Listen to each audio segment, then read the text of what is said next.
मैं आप लोगों से ऐसा कुछ नहीं कह सकता जो आप पहले से नहीं जानते। सॉरी, मुझे बहुत गर्मी लग रही थी इसलिए मुझे वो उतारना पड़ा, वरना मैं पहने रखता। लेकिन सिर्फ दो चार बातें बोल दूंगा मैं आपको, क्योंकि मैं यहाँ पर आया हूँ और मुझे बहुत फक्र होता है जब तालीम कोई हासिल करता है। मैं भी सराफ साहब को भी यही बता रहा था, मुझे खुद जो है बहुत प्राइड होती है जब लोग पढ़ाई लिखाई करते हैं। मुझे लगता है तालीम से ज्यादा अहम कोई भी चीज दुनिया में नहीं है। और जैसा मैंने आपसे कहा, इस वक्त ये जो आपका मुकाम है, ये जो उम्र है आपकी, इस उम्र में आप में सबसे ज्यादा जज्बा होगा, सबसे ज्यादा ब्रेन सेल्स होंगे और सबसे ज्यादा बाल होंगे। कुछ सालों बाद जज्बा भी कम हो जाएगा, बाल भी कम हो जाएंगे, ब्रेन सेल्स भी कम हो जाएंगे। सो ये जो मौका आपको जिंदगी ने दिया है, ये जो थ्रेशोल्ड पर आप हैं, जब आप बाहर जाएंगे, काम करना शुरू करेंगे और पढ़ाई करेंगे, आप में से कुछ ग्रेजुएट हो रहे हैं, कुछ पोस्ट ग्रेजुएट हो रहे हैं, बहुत सारे अभी पीएचडी हासिल करके गए। आप लोगों को सिर्फ इतना कहना चाहूंगा कि जैसे आपकी सोच है, जो आपके दिल में आए, जिंदगी भर सिर्फ वही कीजिएगा। क्योंकि जब आप मेरी उम्र के होंगे या अपने माँ बाप की उम्र के होंगे, अपने टीचर्स की उम्र के होंगे, तो कहीं ना कहीं दिल में कोई ना कोई रिग्रेट रह जाती है कि मैंने वो क्यों नहीं किया। तो हर लड़के और हर लड़की को मैं सिर्फ यही कहूंगा, प्लीज जो दिल में आए इस उम्र में जरूर कीजिएगा।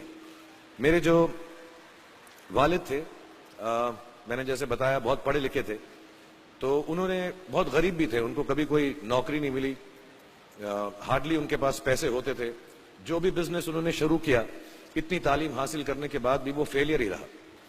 लेकिन उन्होंने बहुत प्यार दिया, और क्योंकि उनके पास पैसे नहीं होते थे, तो मेरे हर जन्मदिन पे अपनी कोई पुरानी चीज मुझको दे दिया करते थे। तो पहली पुरानी चीज जो, और बहुत बड़ा चढ़ा के उर्दू में अच्छे अच्छे अल्फाज यूज करके मुझे इंप्रेस करते थे कि बहुत अच्छा प्रेजेंट दिया है मुझको। तो वो मुझे पहली चीज उन्होंने मुझे, ये मैं हर जगह पर बोलता हूँ, स्कूल के बच्चों के फंक्शन पे, येल यूनिवर्सिटी में, एडिनबरा में, क्योंकि आप लोग सब अपनी लाइफ के उस थ्रेशोल्ड पे हैं जहां से आपको कामयाबी हासिल करनी है इंशाल्लाह। सो पहली चीज जो उन्होंने मुझे दी थी, उन्होंने मुझे अपना शतरंज का सेट दिया था, टूटा फूटा सा। वो शतरंज हर रोज खेलते थे। हनुमान मंदिर के जो हेड प्रीस्ट थे, पंडित थे, उनके साथ रात को जाके मेरे वालिद जो हैं शतरंज खेलते थे। और उन्होंने मुझे कहा कि शतरंज से आप जिंदगी के बारे में बहुत कुछ चीजें सीख सकते हैं। पहली ये कि कोऑपरेशन और साथ मिलजुल कर काम कैसे करना है। दूसरी ये कि जिंदगी में आगे बढ़ने के लिए कभी कभी पीछे भी हटना पड़ता है। तीसरी ये कि जो छोटे लोग होते हैं, जो आप समझते हैं, कई लोग ऐसी बात मानते हैं, जो पॉन्स होते हैं, जो प्यादे होते हैं, उनकी सबसे ज्यादा इज्जत करना जिंदगी के अंदर। कोई भी इंसान छोटा नहीं होता, हमेशा हमेशा जिंदगी में काम आता है। और कामयाबी हासिल करने के लिए आखिरी बात शतरंज ये सिखाती है हमको कि कभी कभी जिस चीज से सबसे ज्यादा लगाव होता है, जैसे रानी से अमूमन हो जाता है, कभी कभी उसे भी सैक्रिफाइस करना पड़ता है आगे बढ़ने के लिए। दूसरी चीज जो उन्होंने मुझे दी, मेरे पास है वक्त, 2 मिनट बोल सकता हूं मैं, सॉरी। दूसरी चीज जो उन्होंने मुझे दी थी, वो एक टाइपराइटर दिया था। आज के जमाने में आई डोंट थिंक किसी को, बहुत सारे बच्चे होंगे यहाँ पे जिनको मालूम भी नहीं होगा टाइपराइटर कैसा लगता है।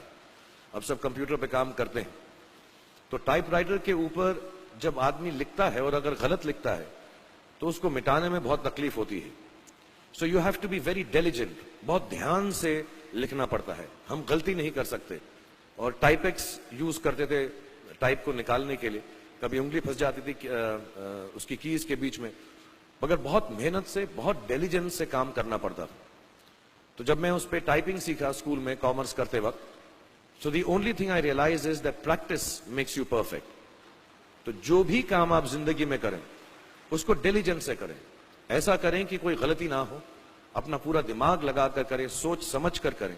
ऐसे करें कि ये काम जिंदगी में आपका पहला काम है और इसके बाद आपको मौका नहीं मिलेगा, और शायद ये काम आपका जिंदगी का आखिरी काम है, इसके बाद फिर मौका नहीं मिलेगा। So do it with that kind of diligence. तीसरी चीज उन्होंने मुझे एक कैमरा दी थी, क्योंकि बहुत गरीब थे, वो कैमरा चलता नहीं था बिल्कुल भी। सिर्फ उसके व्यू फाइंडर से बड़ी अच्छी अच्छी तस्वीरें दिख जाती थी, लेकिन खिंचती बिल्कुल भी नहीं थी।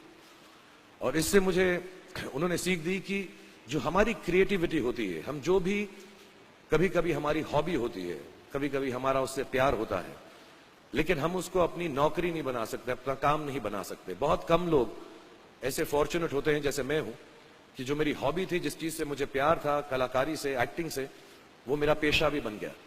अमूमन ऐसा होता नहीं है, लेकिन जो हमारी कला है, चाहे वो पोएट्री है, चाहे वो लिखना है, चाहे वो पेंटिंग है, चाहे जो भी चीज, गाना है, अकेले में गाना है, हमारी क्रिएटिविटी जरूरी नहीं है कि दुनिया एक्सेप्ट करे। जैसे उस कैमरा की तस्वीरें दिखती नहीं है, लेकिन उसमें देखने से खूबसूरत लगता है हर कुछ, वैसे ही आपकी जो क्रिएटिविटी है वो अपने लिए रखें। क्योंकि जिंदगी में कभी ना कभी, कहीं ना कभी ऐसा मुकाम आएगा जब आप बहुत अकेला फील करेंगे। हो सकता है दुख का समय भी आए, उस वक्त आपकी जो क्रिएटिविटी है वो आपकी सबसे अच्छी दोस्त होगी, दुनिया उसको माने या ना माने। मैं बहुत खराब पोएट्री करता हूं, लेकिन जब भी दुखी होता हूं तो लिख लेता हूं। सराफ साहब से मैं अब सीखना भी चाहता हूं। मैं रेखता पे जाऊंगा, मुझे लगता है ये कमाल की साइट है, थोड़ी मैं शायरी वगैरह सीखूंगा। मेरी शायरी बहुत खराब है कि हमने तुम्हारी याद में रो रो के टब भर दिए, वो आए और नहा कर चल दिए। इस लेवल की पोएट्री है। लेकिन जब दुख होता है, ये भी बैठकर जब लिखता हूं तो बहुत दिल को शांति मिलती है। आखिरी चीज मेरे वालिद ने मुझे दी थी, वो दोनों मिक्स है, मैं जल्दी खत्म करता हूं क्योंकि आप लोगों के पास वक्त नहीं है, आप लोगों को अपनी डिग्रीज लेनी है, सोच रहे होंगे इतना वक्त जाया कर रहा है हमारा ये।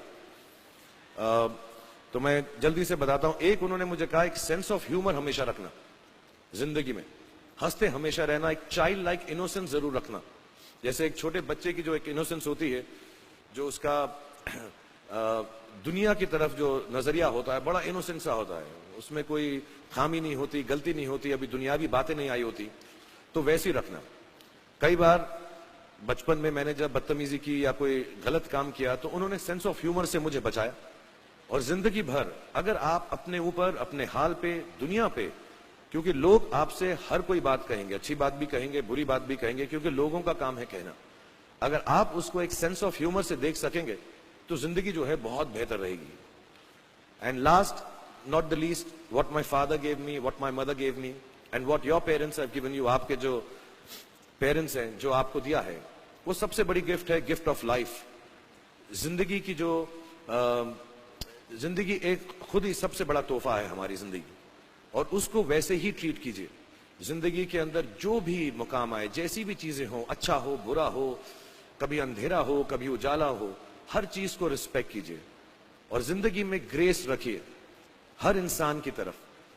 हर इंसान जो भी आपसे जो भी बात करेगा, वो अपनी मुसीबत के हिसाब से करेगा, अपनी हैसियत के हिसाब से करेगा। कभी गलत बात भी बोलेगा, ऊंची बात भी बोलेगा। जब आप काम करेंगे, जब आप बड़ी बड़ी कंपनीज के अंदर नौकरी हासिल करेंगे, आपका हमेशा झगड़ा रहेगा, जो मेरा जूनियर है वो ऐसी बात करता है, मेरा सीनियर जो है ऐसी बात करता है।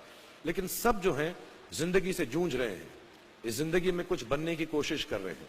सो वो ग्रेस जो है, वो लीवे जो है, हर किसी को दीजिएगा, जो आपके साथी हैं, जो आपके साथ साथ काम कर रहे हैं, जो आपका साथ काम नहीं भी कर रहे और जो आपका साथ नहीं भी दे रहे। ग्रेस से बड़ी चीज आप जिंदगी को वापस नहीं लौटा सकते। ये 4-5 चीजें याद रखिएगा। याद रखिएगा, नहीं रहे तो कोई बात नहीं। आप लोग बहुत कुछ अभी इस जगह पर इल्म हासिल कर चुके हैं और मुझे उम्मीद है और मुझे यकीन है कि आप जो भी करेंगे जिंदगी में बहुत कामयाब होंगे। और फिर से मैं मौलाना आजाद नेशनल उर्दू यूनिवर्सिटी का शुक्रिया अदा करना चाहूंगा कि मुझे यहाँ पर बुलाया, आपसे मुखातिब होने का मौका दिया। थैंक यू वेरी मच, बहुत बहुत शुक्रिया। और आप, मुझे मालूम है कुछ टीचर्स जो होंगे यहाँ पर बैठे होंगे जो आपके फेवरेट नहीं भी हैं, जो बहुत स्ट्रिक्ट होंगे, डांटते भी होंगे आपको, उनको सबसे ज्यादा याद रखिएगा जब आप इस यूनिवर्सिटी से बाहर जाएंगे, क्योंकि जो सब